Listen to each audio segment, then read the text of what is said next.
नमस्कार दोस्तों, मैं अर्चना पीएसएसएम ब्लेसिंग्स परिवार से संभोग से समाधि की ओर पुस्तक के ऑडियो 14 में आप सभी का हृदय से स्वागत करती हूँ।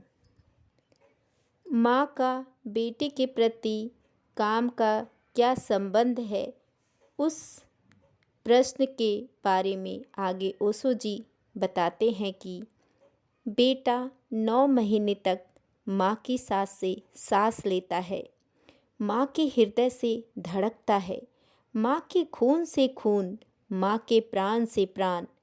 उसका अपना कोई अस्तित्व नहीं होता, वह माँ का एक हिस्सा होता है। इसलिए स्त्री माँ बने बिना कभी भी पूरी तरह तृप्त नहीं हो पाती। कोई पति स्त्री को कभी तृप्त नहीं कर सकता जो उसका बेटा उसको कर देता है। कोई पति कभी उतना गहरा तृप्ति उसे नहीं दे पाता जितना उसका बेटा उसको दे पाता है। स्त्री माँ बने बिना पूरी नहीं हो पाती। उसके व्यक्तित्व का पूरा निखार और पूरा सौंदर्य उसके माँ बनने पर प्रकट होता है। उससे उसके बेटे के आत्मिक संबंध बहुत गहरे हैं और इसलिए जैसे ही स्त्री माँ बन जाती है, उसकी काम में रुचि कम हो जाती है। उसकी काम में उतना रस नहीं मालूम पड़ता। उसने एक और गहरा रस ले लिया है मातृत्व का। वह एक प्राण के साथ और 9 महीने तक इकट्ठी जी ली है। अब उसे काम में रस नहीं रह जाता। अक्सर पति हैरान होते हैं क्योंकि पति के पिता बनने से पुरुषों में कोई फर्क नहीं पड़ता, लेकिन माँ बनने से स्त्री में बुनियादी फर्क पड़ जाता है। पिता बनने से पति में कोई फर्क नहीं पड़ता क्योंकि पिता कोई बहुत गहरा संबंध नहीं है। जो नया व्यक्ति पैदा होता है उससे पिता का कोई गहरा संबंध नहीं है। माँ से उसके बहुत गहरे संबंध हैं और माँ तृप्त हो जाती है उसके बाद, और उसमें एक और ही तरह की आध्यात्मिक गरिमा प्रकट होती है। जो माँ नहीं बनी है उस स्त्री को देखें और जो माँ बन गई है उसे देखें, और उन दोनों की चमक और उनकी ऊर्जा और उनका व्यक्तित्व अलग मालूम पड़ेगा। माँ में एक दीप्ति दिखाई पड़ेगी, शांत, जैसे नदी जब मैदान में आ जाती है तब शांत हो जाती है। जो अभी माँ नहीं बनी है उस स्त्री में एक दौड़ दिखेगी, जैसे पहाड़ पर नदी दौड़ती है, झरने की तरह टूटती है, चिल्लाती है, गड़गड़ाहट है, आवाज है, दौड़ है। माँ बनकर वह एकदम शांत हो जाती है। ओशो जी आगे कहते हैं कि जिन स्त्रियों को काम का पागलपन सवार हो गया है, जैसे पश्चिम में, वे इसलिए माँ नहीं बनना चाहती क्योंकि माँ बनने के बाद काम का रस कम हो जाता है। पश्चिम की स्त्री माँ बनने से इनकार करती है क्योंकि माँ बनी कि काम का रस गया। काम का रस तभी तक रह सकता है जब तक वह माँ ना बने। स्त्री तृप्त होने लगती है माँ बनकर। क्यों?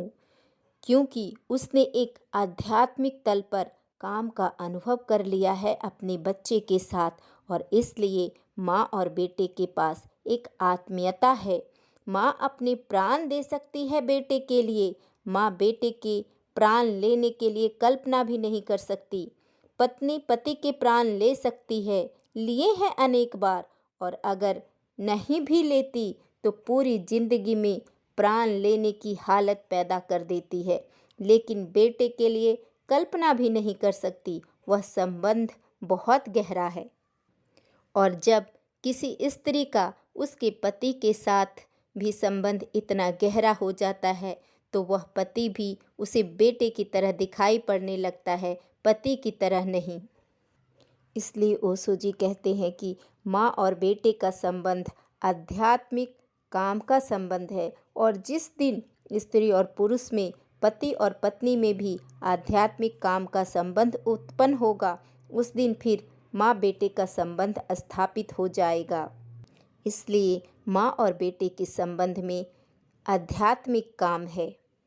और अगर हम ठीक से कहें तो आध्यात्मिक काम को ही प्रेम कह सकते हैं। वह प्रेम है।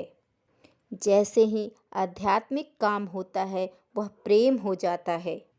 अब ओशो जी से एक व्यक्ति और एक प्रश्न पूछता है कि आपको हमने काम पर बोलने के लिए कोई प्रामाणिक व्यक्ति नहीं मान सकते। हम तो आपसे ईश्वर के संबंध में पूछने आए थे और आप काम के संबंध में बताने लगे। हम तो सुनने आए थे ईश्वर के संबंध में, तो आप हमें ईश्वर के संबंध में बताइए।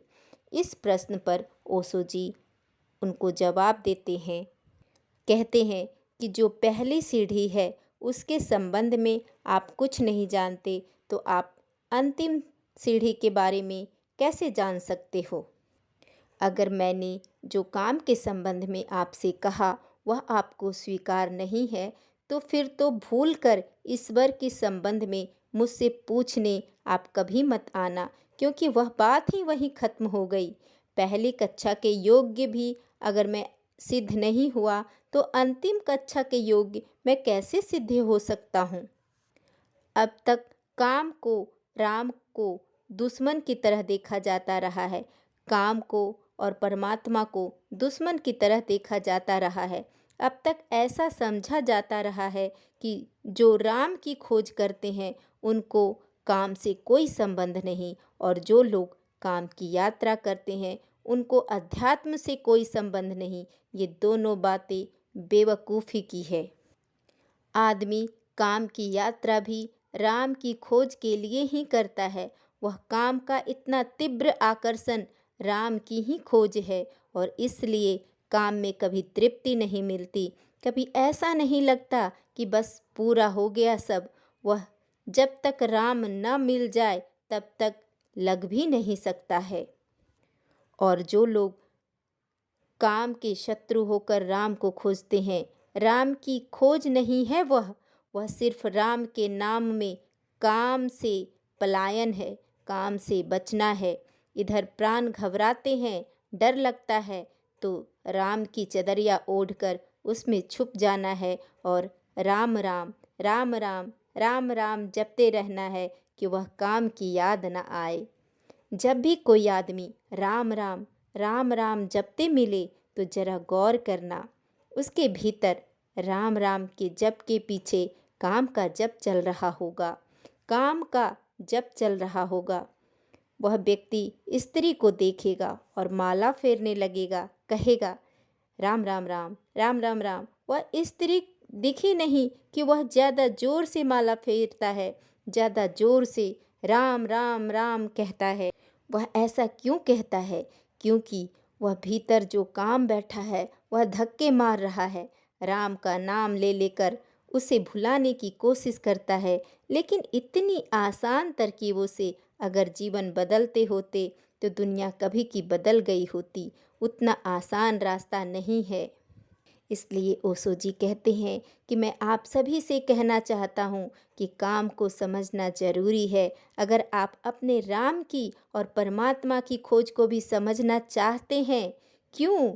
यह इसलिए मैं कहता हूँ कि एक आदमी जैसे बम्बई से कलकत्ता की यात्रा करना चाहे, वह कलकत्ते के संबंध में पता लगाए कि कलकत्ता कहाँ है, किस दिशा में है, लेकिन उसे यही पता ना हो कि बम्बई कहाँ है और किस दिशा में है, और कलकत्ते की वह यात्रा करना चाहे, तो क्या वह कभी सफल हो सकेगा? कलकत्ता जाने के लिए सबसे पहले यह पता लगाना जरूरी है कि बम्बई कहाँ है, जहाँ मैं हूँ वह किस दिशा में है। फिर कलकत्ते की तरफ दिशा विचार की जा सकती है। जब यही पता नहीं कि बम्बई कहाँ है, तो कलकत्ते के बाबत सारी जानकारी फिजूल है, क्योंकि यात्रा तो बम्बई से शुरू करनी पड़ेगी। यात्रा का प्रारंभ बम्बई से करना है, और प्रारंभ पहले है, अंत बाद में। तो आपको देखना होगा कि आप कहाँ खड़े हैं। राम की यात्रा करना चाहते हैं, वह ठीक है, भगवान तक पहुंचना चाहते हैं, वह ठीक है, लेकिन खड़े कहाँ हैं आप? खड़े तो काम में हैं, खड़े तो वासना में हैं, खड़े तो काम में हैं। वह आपका निवास गृह है, जहाँ से आपको कदम उठाने हैं और यात्रा करनी है। तो पहले उस जगह को समझ लेना जरूरी है जहाँ आप सभी हैं। जो वास्तविकता है उसे पहले समझ लेना जरूरी है, तब हम उसे भी समझ सकते हैं जो संभावना है। अंतिम कदम को समझने के पहले पहला कदम समझ लेना जरूरी है, क्योंकि पहला कदम ही अंतिम कदम तक पहुंचने का रास्ता बनेगा, और अगर पहला कदम ही गलत हो गया तो अंतिम कदम कभी भी सही होने वाला नहीं है। राम से भी ज़्यादा महत्वपूर्ण काम को समझना है, परमात्मा से भी ज़्यादा महत्वपूर्ण काम को समझना है। क्यों इतना महत्वपूर्ण है? इसलिए महत्वपूर्ण है कि अगर परमात्मा तक पहुंचना है तो काम को बिना समझे आप नहीं पहुंच सकते, इसलिए यह बहुत ही आवश्यक है। आगे ओशो जी बताते हैं कि खजुराहो की प्रतिमाओं को देखें, उनके चेहरों को देखकर ऐसा लगता है जैसे बुद्ध का चेहरा हो, महावीर का चेहरा हो। मैथुन की प्रतिमाएं और मैथुन रथ जोड़े के चेहरे पर जो भाव है वे समाधि के हैं। और सारी प्रतिमाओं को देख लें और पीछे एक हल्की सी शांति की झलक छूट जाएगी और कुछ भी नहीं है, और एक आश्चर्य आपको अनुभव होगा। आप सोचते होंगे कि नंगी तस्वीरें और मूर्तियां देखकर आपके भीतर कामुकता पैदा होगी। तो ओशो जी कहते हैं कि मैं आपसे कहता हूं कि फिर आप देर ना करें और सीधे खजुराहो चले जाएं। खजुराहो पृथ्वी पर इस समय अनूठी चीज है। खजुराहो के मंदिर जिन्होंने बनाए थे, उनका ख्याल यह था कि इन प्रतिमाओं को अगर कोई बैठकर घंटे भर देखे तो वासना से शून्य हो जाएगा। वे प्रतिमाएं मेडिटेशन के लिए हजारों वर्ष तक रही है। वे प्रतिमाएं ध्यान के लिए काम करती रही है। जो लोग अति कामुक थे उन्हें खजुराहो के मंदिर के पास भेजकर उन पर ध्यान करवाने के लिए कहा जाता था कि तुम ध्यान करो, इन प्रतिमाओं को देखो और इसमें लीन हो जाओ। और यह आश्चर्य की बात नहीं है, हालांकि यह अनुभव की बात है। उन्होंने एक उदाहरण देकर समझाने का प्रयास किया है कि जैसे रास्ते पर दो आदमी लड़ रहे हों और आप रास्ते से चले जा रहे हों, तो आपका मन होता है कि खड़े होकर वह लड़ाई देख लें। लेकिन क्यों? आपने कभी ख्याल किया, लड़ाई देखने से आपको क्या फ़ायदा है? हजारों जरूरी काम छोड़कर आप आधे घंटे तक दो आदमियों की मुक्केबाजी देख सकते हैं खड़े होकर। क्या फ़ायदा है आपको? कभी सोचा, कभी विचार किया? आगे ओशो जी बताते हैं कि शायद आपको पता नहीं, फ़ायदा एक है। दो आदमियों को लड़ते देखकर आपके भीतर जो लड़ने की प्रवृत्ति है वह विसर्जित हो जाती है, उसका निकास हो जाता है। उसी तरह अगर मैथुन की प्रतिमा को कोई घंटे भर तक शांत बैठकर ध्यान मग्न होकर देखे तो उसके भीतर जो मैथुन करने का पागल भाव है वह विलीन हो जाता है। इसलिए ओशो जी कहते हैं कि खजुराहो के मंदिर या कोणार्क और पुरी के मंदिर जैसे मंदिर सारे देश के गांव-गांव में होनी चाहिए। जिस आदमी का मन भी काम से बहुत भरा हो वह जाकर उन पर ध्यान करे और वह हल्का होकर लौटेगा, शांत होकर लौटेगा।